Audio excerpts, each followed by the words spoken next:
Paz do Senhor, irmãos. Meu nome é irmão Adonis. Estou aqui com o irmão Marcos. Estamos aqui num grande dilema em relação ao dízimo. Hoje, o dízimo é ou não para a igreja? Vamos meditar segundo a palavra de Deus, aonde eu creio que o dízimo hoje é sim para a igreja. E vamos ver segundo a sua palavra, e não segundo o nosso querer, mas segundo a sua palavra, se é ou não para a igreja. Amém, irmãos?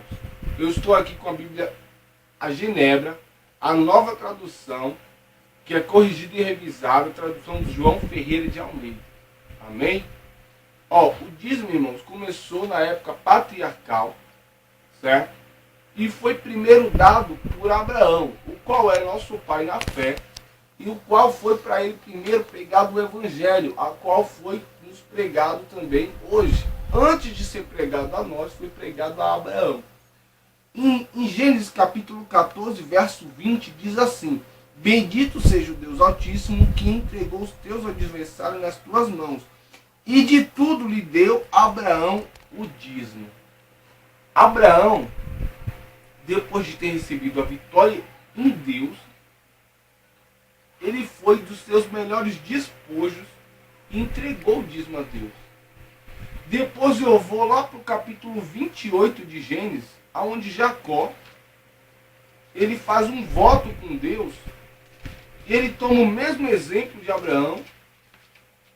Jacó, em Gênesis 28, capítulo, verso 20, que vai falar assim: fez também Jacó um voto, dizendo: se Deus for comigo e me guardar nesta jornada que empreendo, e me der pão para comer e roupa para que me vista, de maneira que eu volte em paz para a casa de meu pai, então o Senhor será o meu Deus, e pedra que erigi por coluna será a casa de Deus, e de tudo quanto me concederdes, certamente te darei dízimo. Jacó tomou o mesmo exemplo de Abraão, e ele fez esse propósito, este voto com Deus, e ele deu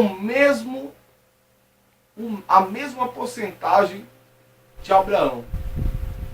Depois, irmãos, eu me deparo com dízimo lá em Levítico capítulo 27, do 30 ao 34, aonde Deus ele vem trazendo que venhamos a dar o dízimo do cominho, do ento, dos gados. E no verso 34 do capítulo 27 de Levítico, o próprio Deus ele fala que ele entregou esses mandamentos a Moisés. Ele ordenou esse mandamento a Moisés no Monte Sinai. Isso foi o próprio Deus falando. Ele ordenou que desse 10%.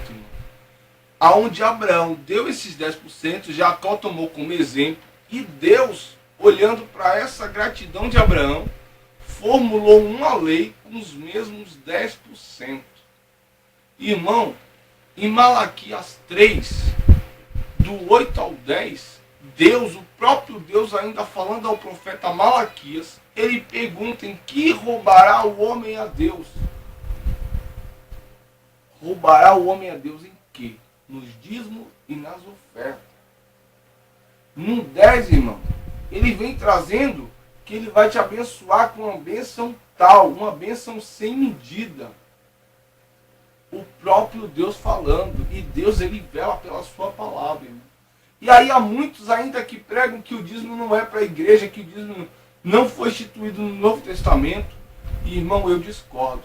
Porque se eu for me deparar em Mateus, capítulo 23, versículo 23, irmão, olha o que o próprio Cristo ele vem trazendo. É uma coisa linda, irmão. Jesus ele vem falando: ai de vós, escribas e fariseus hipócritas, porque dás o dízimo da hortelã, do endro e do cominho, e tendes negligenciado os preceitos mais importantes da lei, a justiça, a misericórdia e a fé. Deveis, porém, fazer estas coisas sem omitir aquelas. Olha, irmão, Jesus ele vem censurando os escribas e fariseus aqui, bem, ele censura os escribas e fariseus.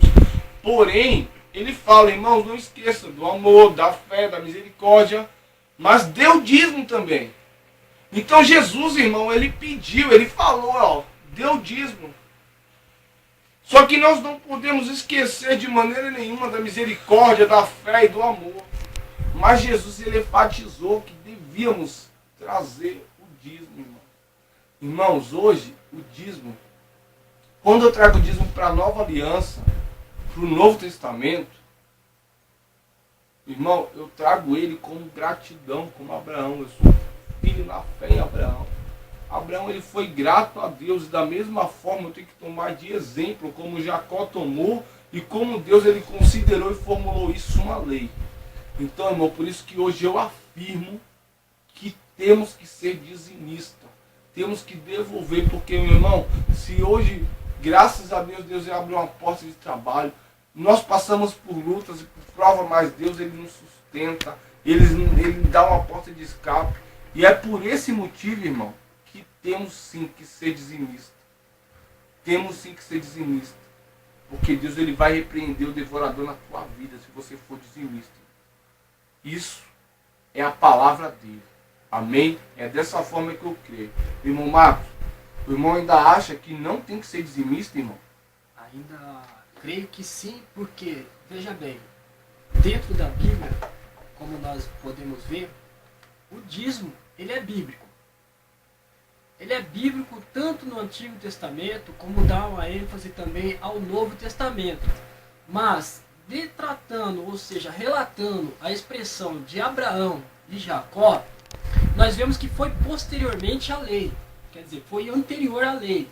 Então, se foi anterior à lei, nós, por ser voto ou por ser algo que a pessoa venha a ser voluntária a Deus, ou quer nos dízimo, ou quer numa ação, onde que Deus venha abençoar também ela de uma maneira que ela não mereça, e nós não podemos trazer isso como uma doutrina de regra e fé para a igreja. Por quê? De um voto a gente não se formula uma doutrina. Agora, a partir do momento que saiu de Abraão e Jacó, como você leu em Levíticos e também está em Deuteronômio, ele vem tratando o quê? Que o dízimo o próprio Deus deu para Moisés. E nós vemos que está os três patriarcas, Abraão, Jacó e Moisés. Quando adentrou em Moisés, ele foi implantado na lei. E qual é o tipo de lei que nós estamos falando? Se tratando a lei que Moisés estipulou. Foi a lei aonde ela é acoplada à lei cerimonial. Nós encontramos dentro da Bíblia três expressões da lei. Qual? A lei moral, que eu defino ela como o amor, que Deus ele ama a todos, sem exceção de pessoas. A lei civil, que é a lei que está no capítulo 13 do livro de Romanos. E a lei cerimonial, a qual também está canonizada o dízimo, o qual está implantado o dízimo, que faz parte aonde que nós prestamos adoração a Deus, onde nós prestamos a cerimônias, tanto de sacrifícios em adorações. E o dízimo, ele veio ser lei, dado para o povo de Israel. Outro ponto que nós temos que parar e distinguir é a nação de Israel com a igreja.